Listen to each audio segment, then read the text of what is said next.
दोस्तों, मैं ये बात आपसे इन शब्दों के जरिए इसलिए कहना चाहता हूं कि सारी बात विस्तार से करूंगा तो रात भी खत्म हो जाएगी, मेरी परेशानी, मेरी मुसीबत, मेरी तकलीफें खत्म नहीं होंगी। लेकिन ताहिर हुसैन मुसीबत से घबराने वाला आदमी नहीं है। ताहिर हुसैन तकलीफों से दूर भागने वाला आदमी नहीं है। ताहिर हुसैन वो शख्स है जिसने गंगा के किनारे छोटे से गांव में जन्म लिया था। ताहिर हुसैन वो शख्स है जिसके बाप ने मजदूरी करके उसको पाल पोस के बड़ा किया था। ताहिर हुसैन वो शख्स है जिसके परिवार के 50 भाई जो हमेशा साथ खड़े होकर यहाँ तक मुकाम पे पहुँचाने का काम किया है। और उससे बड़ी बात, इस मुस्तफाबाद ने 25 साल से ताहिर हुसैन को देखा है, जाना है, परखा है। मुस्तफाबाद ताहिर भाई के साथ था, ताहिर हुसैन के साथ है और ताहिर हुसैन के साथ रहेगा। लेकिन इसी बीच एक बड़ी मशहूर सी बात है कि लोग अपने दुख से परेशान नहीं, दूसरे के सुख से परेशान है। सुना है ना या नहीं सुना? आवाज लगा के बताओ, सुना नहीं सुना? 4 दिन हो गए चुनाव प्रचार में मुझे आए हुए। ये माहौल जो आज खड़ा दिख रहा है सैलाब है।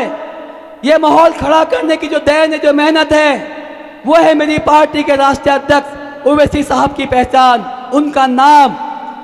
ओवैसी साहब जब बोलते हैं तो देश उनको सुनता है। दोस्तों, मैं आपको बता दूंगा, अभी तक लोग ये जानते हैं कि ओवैसी साहब सिर्फ मुसलमानों के लीडर हैं। आपको पता नहीं है ओवैसी साहब इस वक्त देश के लीडर हैं, देश के लीडर हैं। अगर मोदी को देश सुनता है तो ओवैसी साहब को भी देश सुनता है। बाकी केजरीवाल को कोई नहीं सुनता दिल्ली के अलावा।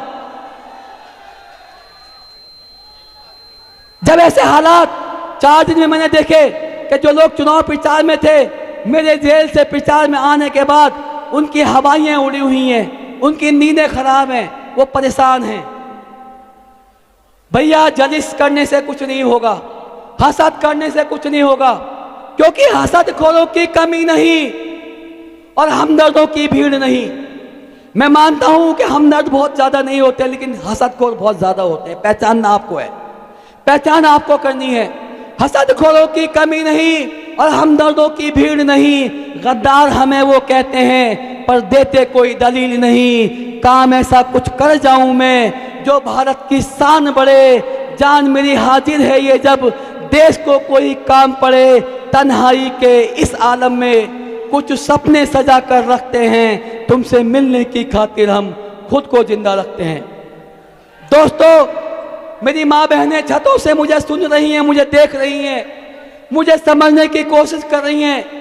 जब मैं सड़क पे गलियों में जा रहा हूँ, हर कोई मुझे छूने की कोशिश करता है, लेकिन प्रोटोकॉल है कि मैं अभी तक जेल में हूँ, जेल की कस्टडी से बाहर नहीं हूँ। मैं अपने हाथ हिला के उनको सलाम पेश करता हूँ, उनकी आंखों के आंसू को अपनी आंखों से देख के उनका दर्द महसूस करता हूँ और उनके मायूस चेहरों को देख के मैं अपने अंदर इस बात की फिक्र करता हूं कि आज मेरी माँ बहनें मुझे देख के कितनी मायूस हैं। मैं कहना चाहता हूं, जिस तरह से पुरानी बात है कि देर हो सकती है मगर अंधेर नहीं, ठीक कानून की अदालत में भी देर तो है मगर अंधेर नहीं है, अंधेर नहीं है। एक दिन वो आएगा जब मैं आपके बीच वापस आजादी के रूप में आऊंगा। जब मैं आ रहा था, मेरे नौजवान साथी एक नारा लगा रहे थे कि शेर आया, शेर आया। आपको पता है ना शेर क्या खाता है? शेर जो खाना खाता है वो घोड़ा नहीं खाता। शेर इंसान को तबाह करता है, परेशान करता है, बर्बाद करता है। घोड़ा वो चीज है कि अपनी पीठ पे बिठा के सवारी को मंजिल तक पहुंचाता है, उसकी देखभाल करता है, उसके वजन को अपने ऊपर बिठाता है। मैं 5 साल से जेल में जरूर हूं, लेकिन मैंने घोड़े वाला खाना खाया है। मैं घोड़ा हूं, घोड़ा। आपकी परेशानियों के वजन को अपने सर पे, पीठ पे बिठा के खत्म करने का काम करूंगा। दोस्तों, दास्तान बहुत लंबी है मेरे पास, तमाम तरह के ख्याल आते थे। वो एक साल जब कोरोना था, लॉकडाउन था, मुलाकात नहीं थी, परेशानियां ही परेशानी थी। जेल के अंदर जितने भी बंदी भाई थे सब के सब परेशान थे, क्योंकि सामान भी नहीं आ पाता था, सब्जियां भी नहीं आती थी। जो भी सामान आता था लिमिटेड, उसी में सबको पूरा करना पड़ता था। जब वो दौर था, इधर जब मैं घर की तरफ देखता था, रोज अखबार में मैं सुनता था, अखबार में पढ़ता था, एक दिन ऐसा नहीं था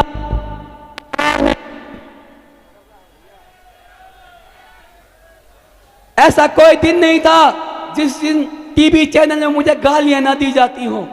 ऐसा कोई दिन नहीं था जिस दिन ये बड़े बड़े पत्रकार जो प्राइम टाइम के शो चलाते हैं मुझे फांसी के झूले पर ना लटकाते हों। मैं बड़ा डरा हुआ था, बड़ा सहमा हुआ था, बड़े परेशान था। मेरे मन में आया कि ताहिर, जिंदगी शायद अल्लाह ने वहां से बचा दी, अब आगे जीने से क्या फायदा है, तेरा परिवार परेशान है, तकलीफों में है। आज सुन के सूख न रही है। जितने भी लोग थे जिन पर भरोसा था, जिन पर यकीन था, सब छोड़ के जा चुके थे। अकेला रह गया था, तन्हाई थी, अलग थलग था। मेरे दिल में आया कि मजबूर हैं हम इतने कि मर भी नहीं सकते, मजबूर हैं हम इतने कि मर भी नहीं सकते। इल्जाम जो है झूठे, देंगे जवाब सबके। दोस्तों बुजुर्गों, आज 5 साल के अरसे के बाद मैं आपके पास आया हूं, आपके बीच आया हूं। जिस दिन नॉमिनेशन करने की परमिशन कोर्ट में मुझे मिली थी, न मालूम कहां कोर्ट के बाहर कुछ हमारे मीडिया भाई आ गए थे, मीडिया वाले, पुलिस की कस्टडी में था। काफी ध्यान रखा जाता है कि हम किसी रिस्ट्रिक्शन न कर सके, बात न कर सके, लेकिन किसी की पीछे से आवाज आई कि ताहिर हुसैन साहब, आप मुस्तफाबाद से MIM के प्रत्याशी बनाए गए हैं, आप चुनाव लड़ने वाले हैं, अब आपको कोर्ट ने भी परमिशन दे दी, आप कुछ कहना चाहते हैं मुस्तफाबाद के लिए। मेरा हाथ पकड़ के खींच लिया गया, मैं पीछे गर्दन घुमाई। अल्लाह ने मेरी जबान से कहलवाया था कि बोलेगा मुस्तफाबाद, जीतेगा इंसाफ। गलत कहा था या सही कहा था बता दो। बोलेगा मुस्तफाबाद, बोलेगा मुस्तफाबाद, बोलेगा मुस्तफाबाद। मुस्तफा का नाम कायनात के 2 जहां बादशाह का नाम है। दोनों जहां के बादशाह जिनको हम और अपने प्यारे नबी महबूब मुस्तफा के नाम से इस मुस्तफाबाद विधानसभा को जानते हैं, उस नाम को पूरे भारत देश में बदनाम करके डाल दिया। ना कोई काम हुआ, ना कोई विकास हुआ, बस हमने हर बार इस नाम पे वोट दिया कि भैया बीजेपी को कौन हरा रहा है उसे वोट दे दो, इसके अलावा कुछ सोचा ही नहीं। आज भी कल एक साहब मेरे पास आए, चलते चलते मेरे कान में कह रहे थे, ताहिर भाई आपकी बहुत बड़ी बात है, आपकी बहुत बर्बादी भी हो गई है, आपका बहुत बड़ा नाम हो चुका है, चुनाव आप लड़ रहे हो, मेरी मानो समर्थन कर दो, कहीं ऐसा ना हो कि आपकी इज्जत खराब हो जाए। मैंने कहा मेरे पास इज्जत बची कहाँ है? अरे इज्जत भी चली गई, आज़ादी चली गई, बच्चों से दूर चला गया। अब मेरे पास एक विश्वास है, यकीन है इंसाफ का, जो जनता को 5 तारीख को तय करना है। मैंने गलत कहा या सही कहा बता दीजिए आप। मुझे बोला गया, एक वीडियो मुझे किसी सुनवाई, कुछ पुराने साथी थे हमारे उसमें, जिन्होंने 6 महीने पहले मुझे कहा था कि ताहिर भाई हम किसी के पार्टी के मोहताज नहीं हैं, हम नाम के मोहताज नहीं हैं, हमारा नाम इतना बड़ा है कि अपने नाम पे चुनाव जीतेंगे, चाहे जो हो जाए, चुनाव लड़ना है। मैंने कहा भैया आप सोच लो, समझ लो, जनता से मशवरा कर लो, मैं तो तुम्हारे हवाले हूँ, जैसो कहे मैं संभाल लूंगा। मैं सीधा सा आदमी था भैया, जेल में 5 साल से हूँ, ना पैसा है मेरे पास, ना लोग हैं, ना कोई बहुत ज़्यादा मेरे पास दिमाग है, क्योंकि 5 साल से जब कोई तन्हाई के आलम में रहता है तो उसके पास सिर्फ और सिर्फ नेगेटिविटी होती है, कोई पॉजिटिव नहीं होती। दोस्तों 6 महीने पहले उन्होंने मुझे तैयार किया, मेरे बच्चों से बात की, बच्चे तैयार हुए। जब ये फैसला ले लिया गया, इलाके की दीवारों पे ताहिर हुसैन के फोटो के साथ पोस्टर लगा दिया गया, अचानक हलचल मचती है। पता चलता है कि 2 नए प्रत्याशी यहाँ दोबारा आ जाते हैं। अब 3 महीने पहले ऐसा क्या हुआ कि 6 महीने पहले ताहिर का नाम बड़ा था, जब तक उसके साथ उवैसी का नाम नहीं जुड़ा था, कुछ नहीं था वो। आज उवैसी साहब का नाम जुड़ा है, तब भले ही देश में एक पहचान बनी हो, बनी ना बनी बता दो भाई साहब। क्योंकि जिस दिन पहली बार अगर किसने बचाव में बात रखी, इंसाफ की बात कही, तो उस दिन MIM का एक एक प्रवक्ता, एक एक व्यक्ति जो हमारे इलाके के भी हैं, दिल्ली के भी हैं, दिल्ली से बाहर के भी हैं, सब लोगों ने 2 दिन के अंदर वो मुंह तोड़ जवाब दिया बीजेपी वालों को, कांग्रेस वालों को, कि उसके बाद सबने नाम लेना बंद कर दिया। और जब नाम लिया गया तो 3 चर्चा होती हैं कि ओखला मुस्तफाबाद अगर कोई जीत रहा है तो उवैसी साहब की पार्टी जीत रही है, ताहिर हुसैन जीत रहा है, सिफाउर रहमान जीत रहा है। दोस्तों, ये बात सही है, माहौल है, लोग हैं, जनता वोट देने को तैयार बैठी है। लेकिन एक कमी मुझे दिख रही है, मेरे नेता भी यहां बैठे हैं। हमारे पास ईमानदारी है, सच्चाई है, जज्बा है, हौसला है, लेकिन झूठ का प्रोपेगेंडा नहीं है। जो सामने की पार्टियां हैं वो झूठ के दम पे पैदा हुई, झूठ के दम पे चल रही हैं। मेरे एक दोस्त हैं जेल में, एक दिन उन्होंने मुझे कहा कि जो तुम टीवी में ये देखते हो मत देखा करो। मन के क्यों ना देखूं भैया? कह लगे झूठों ने झूठों से कहा कि सच बोलो, झूठों ने झूठों से कहा कि सच बोलो, दरवाजे पे बोर्ड लगा है कि सच बोलो, घर में झूठों की मंडी है फिर भी सौदा करते हैं कि सच बोलो।